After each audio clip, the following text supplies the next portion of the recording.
less than 7 days.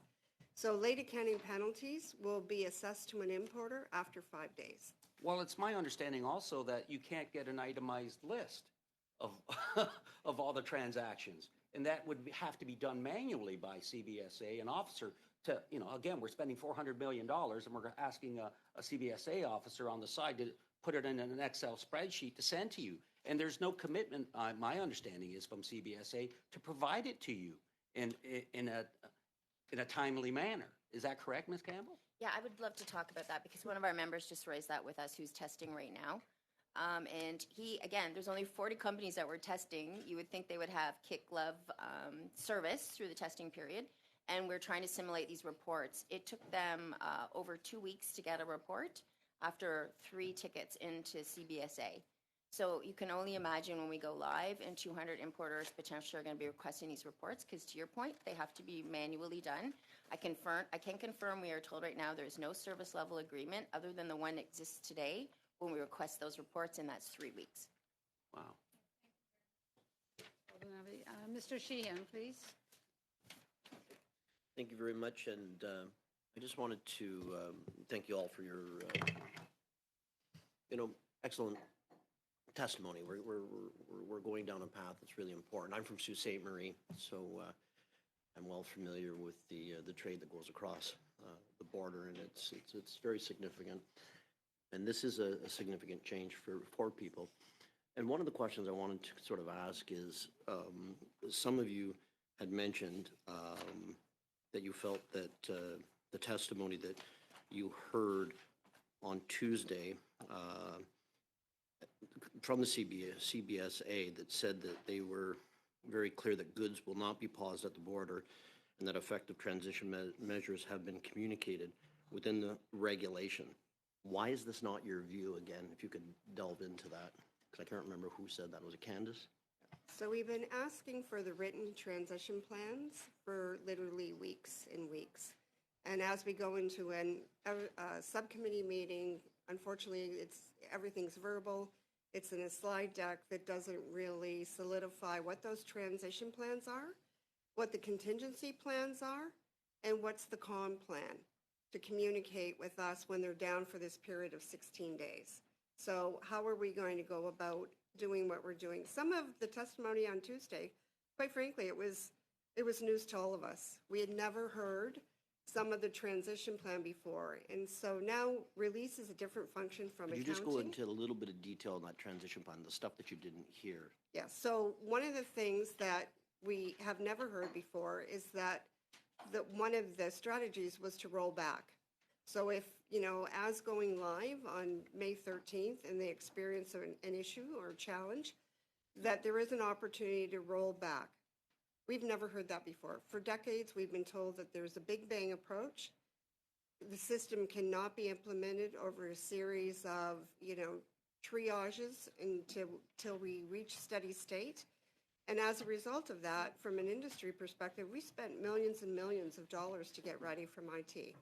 So once we cut over and convert all data from B3 to this new format, which is the Customs Accounting Declaration, we can't go back.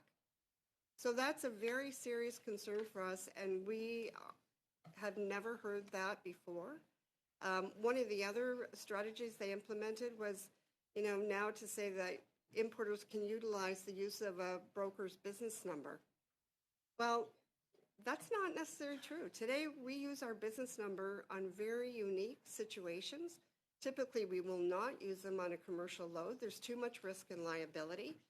We can use our bond associated with that.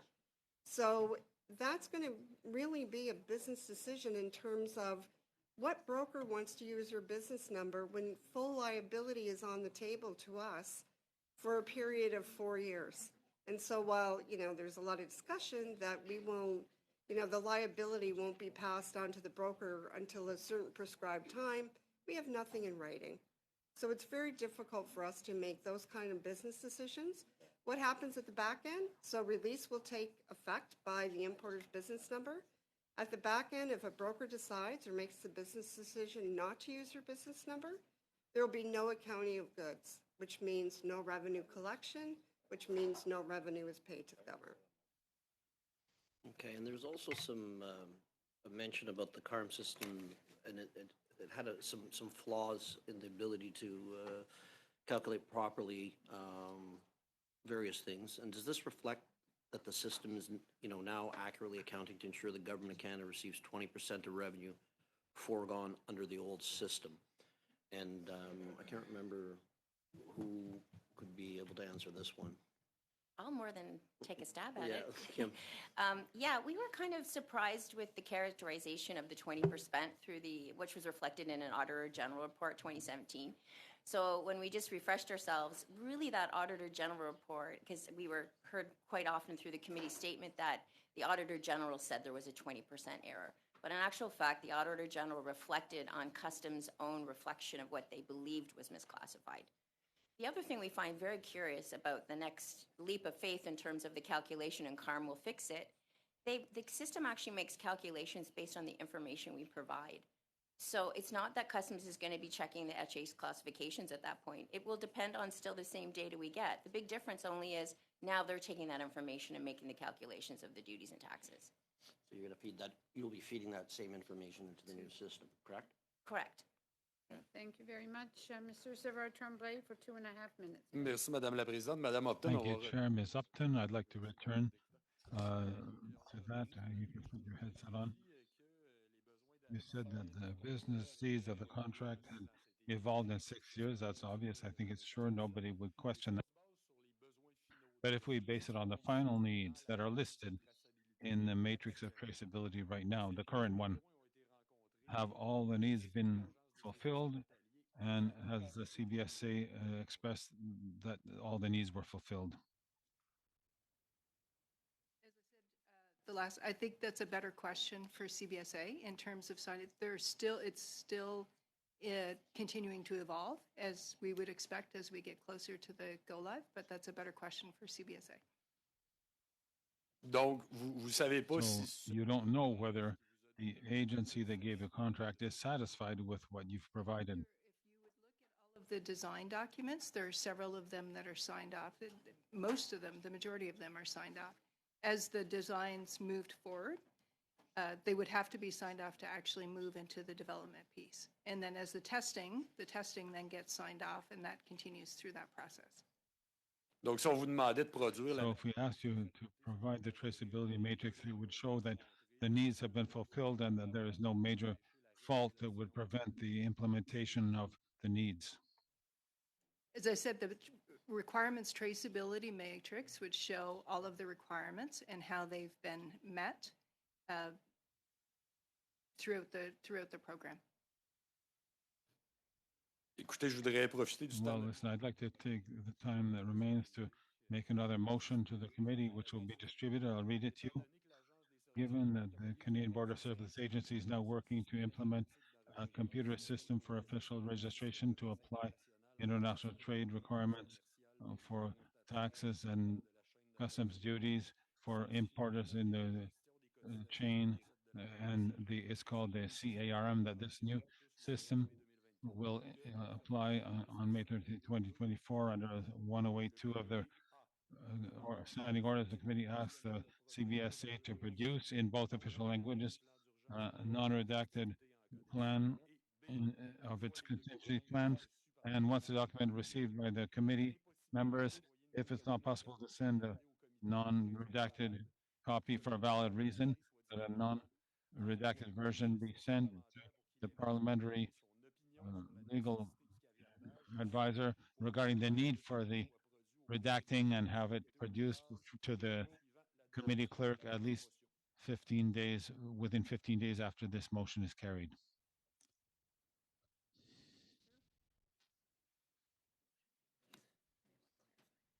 So you have moved the actual motion as well. You've introduced it. If you move the motion, do you want us to deal with that motion now or at another time? Oui, je souhaite qu'on en débatte. Yes, I wish it to be debated now. Okay. Mr. Tremblay has I just- introduced the motion. I was just going to ask Mr. Savard-Tremblay, because I don't know if this is going to take up the rest of the meeting, this debate, but I think there's a lot of questions still to ask. Would it be possible that we hold it down until 5:15 and then debate it so we can continue our questions.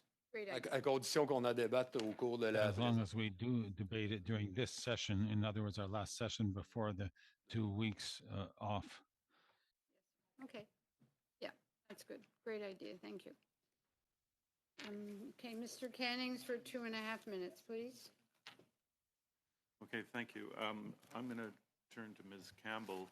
In your opening remarks, you made a statement, I tried to write it down, that I think it was, you suggested that CBSA, I think, had not followed a known IT project procedure or something. Yes. Could you elaborate on that? Sure. Because Yeah, I we've- didn't hear any detail then, and I Yeah, would no, just. thank you for that question. And my colleagues along here have been participating with me for many decades on projects. So we kind of are used to a methodology, and we've only kind of alluded to a little bit here. There'd be design phase, we sign off, we have technical conversations together. I can think about some of the projects we spent many days together, and actually early days before the system was locked down, we did do a lot of that work technology-wise. But all those pieces, the comms plans, the transition plans, all those things we keep talking about, normally they're laid out in a project plan and we follow it through together on timelines to meet the outcomes. We have not experienced that. So even during delays, like this project was supposed to go in R2 2021, we've never been given any explanations as to why. Normally you would then at that point start to see, change project plans, the timelines switch out, the tasks switch out. We've never seen anything like that. So that's what I was kind of referring to. Okay, thank you. And Ms. Jalbert and I think Ms. Billy Doe both mentioned a suggestion to, I think, limit the scope of this solution. And I'm just wondering if you could tell us what you would like to limit it to. Yeah, so, I mean, we certainly, as we've said, we support the transition to a modernized platform for collection of duty and taxes. The trouble that we have with this overall program is the registration process that is required of importers on the front end. So there's a back-end accounting process, which makes sense. We need to modernize. Why we are requiring and forcing importers to sign on to this portal and this registration and post their own financial security, which they don't have to do today, is what we're asking to make optional. So that's hopefully answers your question. Sure, I'll comment as well. Agreed. It really is separating the two functions. Like there's the policy pieces that relate to the CARM client portal registration, mandating that every importer must follow these steps. It's a bond, it's delegating your broker online, it's providing a lot of information in the CARM client portal, and also managing that business. And the other part, the back end piece, is all of the technology on filing the entry and doing duty and tax calculation, which was long overdue for modernization. So there is no issue with supporting that, but it's really separating the two. It's just the design was not well done to have this mandated registration for every single importer in the entire world to go through that process and post security in order to have a shipment released, have goods accounted for, and goods delivered to you. So it's really separating the two. Go forward with the accounting pieces, separate the registration piece. Thank you very much. Mr. Seebeck for 5 minutes, please. Ms. Upton, I'm going to go back to these contracts because I'm not sure we are where we need to be. I have CARM from an ATIP, CARM project expenses from CBSA in 2013, 2014, $20 million. You're talking about a contract in 2018. So what I want to know, I don't need the answer, what I want produced now is any contract you've had with CBSA with respect to CARM from inception. I don't know if that's 2010. I don't know if it's 2011. I don't know if it's this cost for $20 million in 2013, 2014. But I want whatever is the inception contract of CARM. And then I want any subsequent contract. And then I want every single invoice related to those contracts from whenever it started, 2010, 2012, 2014, up to date. Is that acceptable? Can you please produce those for the committee? Is that a yes? Can I get a yes on the record? Sorry. I will need to follow up with our team and then get back to you on the committee, But get back to whether you have it or whether you're going to do it. just to produce them all. Okay, but so you're undertaking to produce them, but the question is whether you may or may not have them. Is that what you're saying? No, what I'm saying is I will check with council and we'll get back to the committee on the production of Okay, those so documents. subject to there being a legal objection, you will produce it. And if there is a yes. legal objection, then I want you to provide the committee what that legal objection is in writing. Yes. Thank you. What are ARL expenses? Do you know what that is? Are those expenses related to CARM that Deloitte was being paid for? ARL, my understanding was the project that they called it CARM or pre-CARM. It was the movement of the accounts receivable ledger, but predated my time, but yes. So are ARL expenses then expenses charged by Deloitte to CBSA for the pre-CARM? Deloitte was engaged in the ARL. Okay, great. So then I want those contracts as well from whenever they started and every single invoice related to the ARL. And I assume that's subject to the agreement that you just made, unless there's some Yes. kind of legal thing? Thank you. Okay. What's e-manifest? Do you know? Mr. Gallivan talked about e-manifest in the last meeting as an aside, and I never got a chance to ask him. What is that? You know? I'm happy to speak to that. E-manifest is a requirement for carriers to provide information in advance for security vetting of all cargo. So, the conveyance or the aircraft or the truck information and also all the cargo information, it doesn't pertain to customs release, but it's a prior step to obtaining customs release. So it's for vetting for any risk to Canada of those imports relating to the conveyance or the cargo. Would it have to communicate with CARM or would it be linked to CARM? Everything is linked together in one way or another. So, for example, when we talk about e-manifest as a carrier, we say it's an admissibility filing, so that you're saying I'm admissible or not. So if you don't have admissibility filing and that's accurate, you can't obtain release, and then you can't do the accounting. Okay. So everything's linked together. Okay, Ms. Upton, is Deloitte working on e-manifest? Okay, great. So we'll have to look into e-manifest from someone else. I'd like to just quickly go back to the stakeholders. So through an ATIP, I was able to get correspondence from a Mr. Osowski to Mr. Graham Flack at the Treasury of the Secretary of the Treasury Board. This is in 2022. It's heavily redacted, but here's what I have. Since its inception, the CARM project has involved significant amount of stakeholder engagement. These stakeholder consultations have revealed two major industry concerns.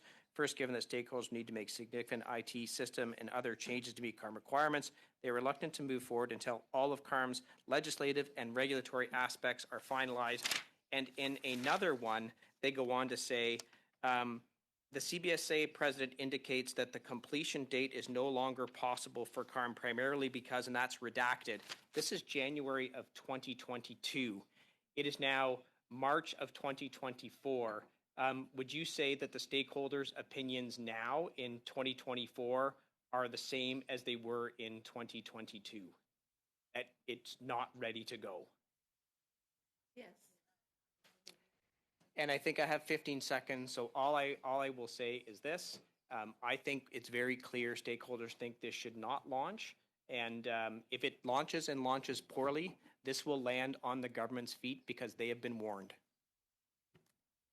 Thank you very much. Mr. Miao, please, for 5 minutes. Thank you, Madam Chair, and thank you to all the witnesses for being with us here today. And of course, sharing your concerns with the implementation that's going to happen in May with the new CARM system. But I'd like to ask the following to Ms. Campbell and Ms. Sitter regarding on the current old legacy system that is being used by CBSA currently. How if this system went down, how would this impact the trade at border? If the CADEX system went down, it should not impact the border. And Ms. Sitter? I would concur with what Ms. Campbell is saying. It would not impact the border. Great, and I would say I'm sure most of the witnesses here agrees that we would need to move towards the modernized approach of this system, understanding that there are some issue right now that needs to be addressed before the implementation. I also like to ask more about the blackout period.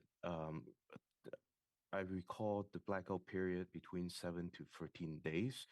What would that mean to you? And will you still be able to set up the new businesses that could likely import for the first time?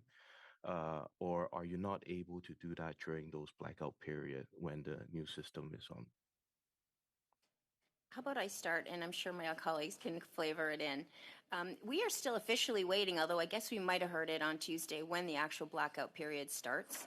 So I guess we now know it's April 26th, but I can tell you right now there's been no official communication from CBSA out to the trade chain partner community.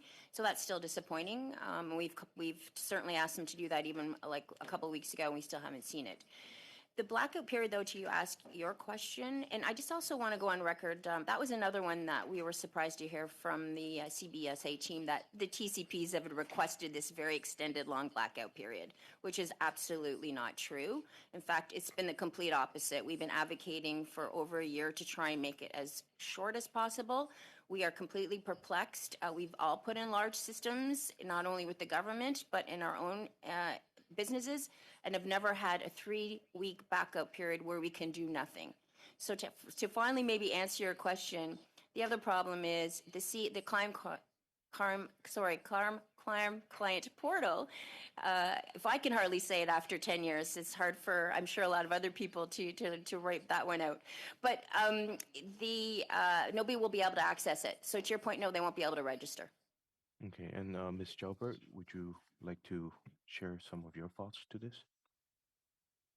No, I agree with the comments that have been made. So with having a blackout period, it really prevents the registration, it prevents the accounting and payment of duties and taxes, and it really causes a lot of havoc in even billing customers. One of the issues you can see is that customers do expect their duty and tax bills during a certain period of time, and they may have year-end accounting at that point in time. The billing will not occur for duty and taxes because the entries won't be filed with customs. So it's a very long period to have absolutely no activity and no ability to register. Thank you, and Ms. Boudreau? Is when the system does come online on May 13th, CBSA is not quite sure yet how they're going to manage the influx of volume that's been sitting now for those 13 to 16 days. So that's a known issue that they've raised that is supposed to be communicated as a part of the transition plan. But we've been told as industry partners that we may not be able to transmit on May 13th. They're going to tell us when they can transmit because they want to ensure that they don't flood their system on day one. So that's a further concern. And again, we're awaiting kind of final confirmation. And you can imagine with an organization that imports, hundreds of thousands of entries per month, it's very scary for me to figure out what's going to happen on May 13th or subsequently. So we have been talking about May 13th for many times, and without pausing the system, what other recommendation that was not mentioned in your remarks would you like to add and share with the committee, if anyone want to start? In pausing the system for the transition period or pausing the implementation overall? Pausing the implementation overall. I think the recommendations that we've made really are reflective of the fact that there are several known issues that haven't been corrected from a systemic perspective.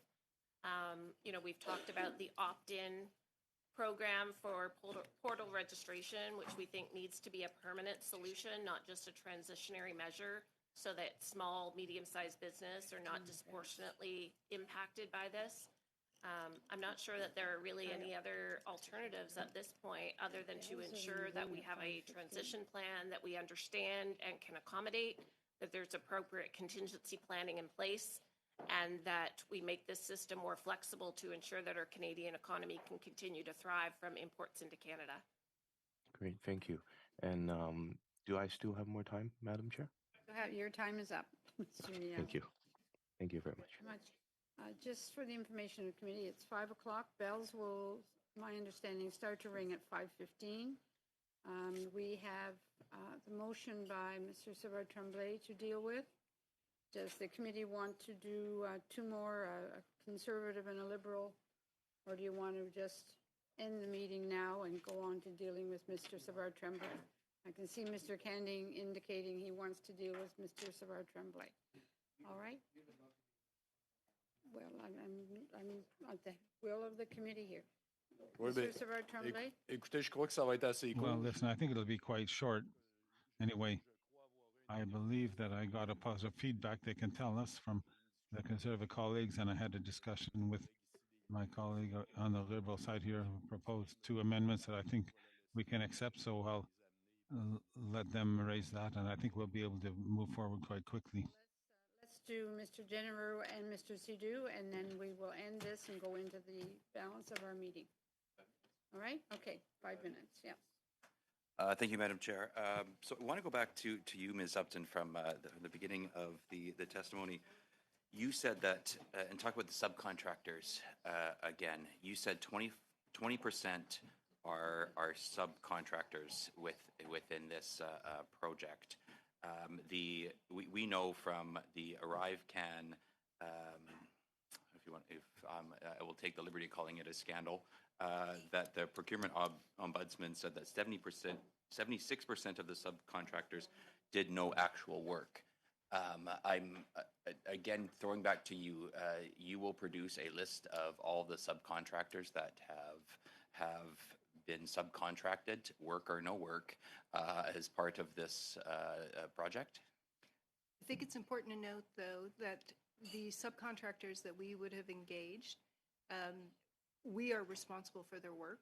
They have deliverables assigned. They have work and requirements that they need to meet, including getting security clearance from the Government of Canada, as well as very specific deliverables that they need to meet in terms of your testimony would be that the 20% of the subcontractors did the work. There's nobody out there that you've subcontracted to that, unlike the ArriveCan app, did zero work. The subcontractors on our project were engaged to do work on our project and have delivered work on our project. 100% of the 20% is they've done work. The subcontractors on our project have delivered work. They have deliverables assigned on the project. And you'll provide a list of those subcontractors to the committee. I will, once I consult and make sure that there's no privileged information there in terms of the people names. A little disappointed you don't have them today. Mr. Gallivan, despite some of his testimony not sitting, the majority of his testimony not sitting well with a lot of Canadians tuning in, he did at least have a prepped for some of those questions. I would think that watching the testimony, as you said you did, that you would have that subcontractor list with you. So I hope that that is not something that would take too long, because this is the implementation date being 35 days away. I think it's important that we get as many of the facts out in the open as possible. We do have the list of subcontractors that we worked with. And you'll provide that to the committee? Yes. Okay, wonderful. When were you, at what date were you aware of the contingency plan that Mr. Gallivan spoke about on Tuesday? There's always been a plan, a contingency plan as part of the overall program. As I mentioned, we've been rehearsing the actual cutover, so the movement to the new system. This is the 6th time that we've actually rehearsed it. The team is actually working through what we call Mock 6, which is a 6 mock. So when you came on in 2020, you knew that there was a contingency plan that was going to roll back the system if it didn't work. The contingency plan is always part of an overall plan for a project.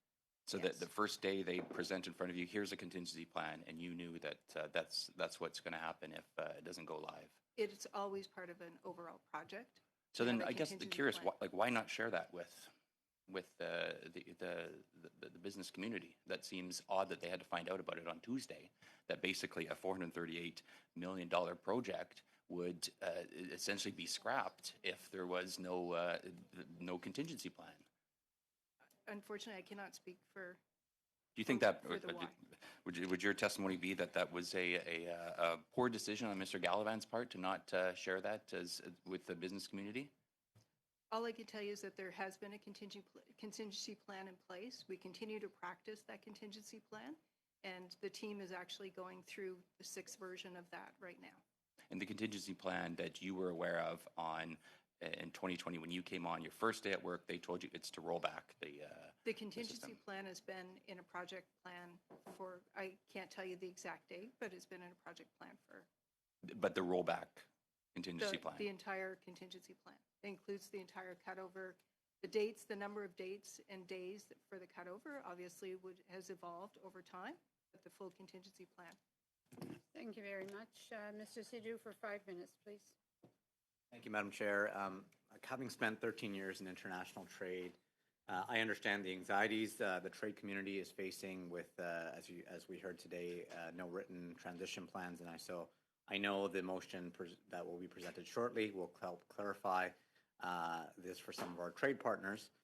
We heard about the requirements for importers to get their own security or release bond today. Why is CBSA asking for this? Has there been rationale presented to the members here? I can certainly jump in and take a start on that. We're very confused about this one. This one is we had started conversations, I think, back in 2010. I'm looking to my colleague Candace because I think that's when it all started. And we have documents at that time that Customs did a very extensive review on that and came to the trade community and said they would not be requiring financial security anymore. So you can only imagine our surprise where we went from not having any financial security to everyone would have to be secured. And some of those early communications, it's going to be 100%. We've now since negotiated down to 50. We feel we should negotiate down to 0 on the GST for sure, but also look towards the options that my other colleagues talked about. Why are we now making all these importers do that? I was interested to hear Mr. Gallivan's comments because he did say when he was asked, how could we support you? And he did actually request that would be one that might be helpful if they could have a third party. Again, surprising to hear that because they've already used third parties to take a look at that. And we just get these edicts. So I'm a little bit perplexed. Maybe my colleagues can weigh in on that. Yeah, again, and happy to. I think there was a bit of a perception that somehow by importers holding their own surety, there would be a better guarantee of payment of duties and taxes to the government of Canada. I mean, custom brokers have initiated that capacity on behalf of importers for decades. Yeah. And there's never been an issue where a custom broker has gone bankrupt. Very, very seldom. I mean, probably in the last 40 years, I can recall maybe one. And so they've always historically been tasked with collection of duties and taxes, payment of duties and taxes. Never been an issue. And would this add to the cost of doing business in Canada and importing, in your opinion? Sorry, I didn't hear the question. So would this add to the cost of doing business and importing? Absolutely, it's going to add to the cost because now every single importer will have to pay a premium in order to obtain a surety bond. So the maximum amount is still in place, but now because GST is part of the equation, for many, many importers, that's going to exponentially increase the amount of surety that they need, and that will increase the premium cost. Okay. So maybe a workaround, maybe if they want GST to be covered, they can come back to custom brokers and say, hey, if you can get this much more bond, we won't put the pressure on your clients or importers. I mean, there might be some type of workaround that I want to throw out there. I've got less than 2 minutes left.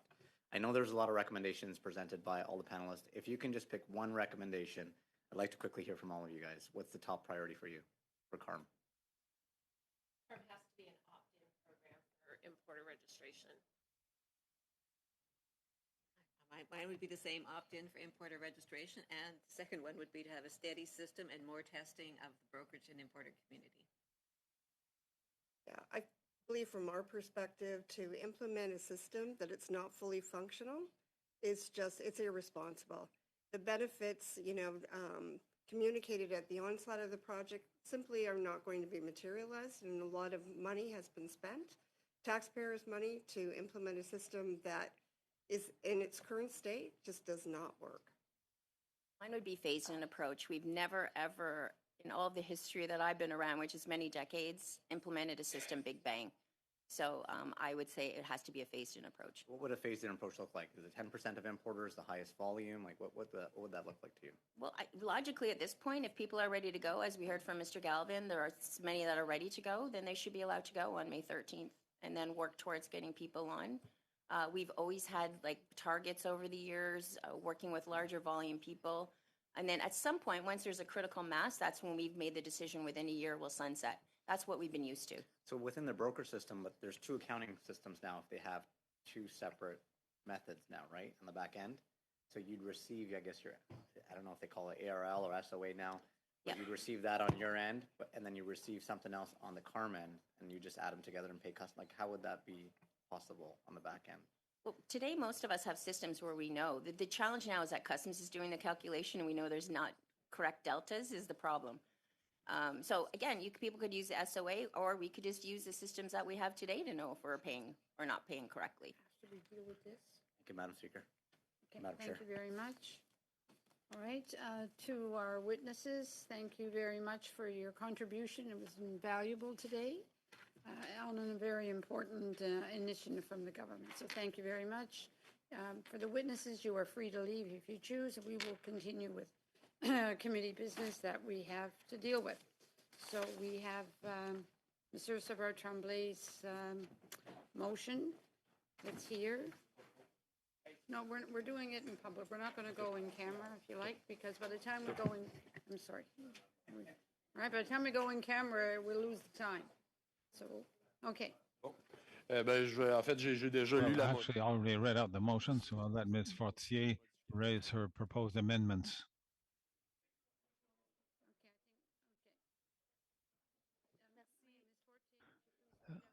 Madam, If everybody We're in could please committee. exit quietly so that we can complete our afternoon work. Merci, Madame la thank you, Madam Chair. So I would just like to mention the fact that I would like to add an amendment to point A to add the transition plan for importers that are not registered for the CARM as of May 13th. This is a document that I would like to have added to the motion that Mr. Savard-Tremblay introduced.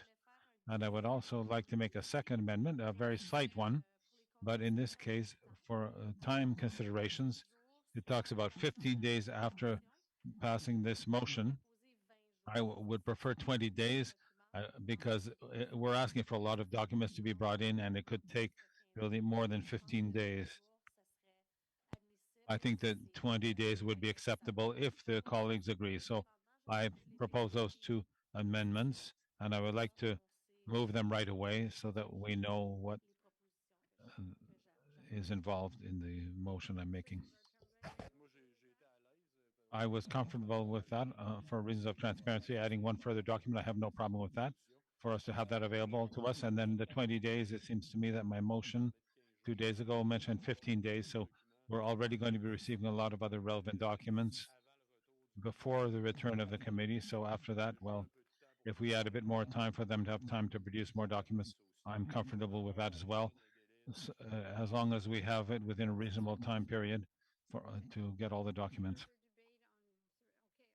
In favor of the motion as amended?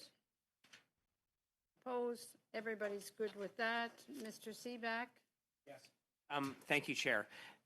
Given where we are, given our schedule, and given the Big Bang launch date of May the 16th, I am going to request that we ask the analysts to deliver a report based on what we've heard so far, because by the time we get these documents, by the time they're reviewed, everything else, Big Bang will have happened. And we will sort of have done all this and really not have done anything. I think from what we've heard today, we could prepare an interim report with recommendations that we could get to the government right away that might actually have an impact to help with all of the issues that every single stakeholder has raised. So, I mean, I don't know if I need to do a motion. I will if I have to, or if we can just have this discussion. I would like to ask the analyst to prioritize this and have a report for when we get back based on the viva voce evidence that we've heard so far and the submissions that have been received to date.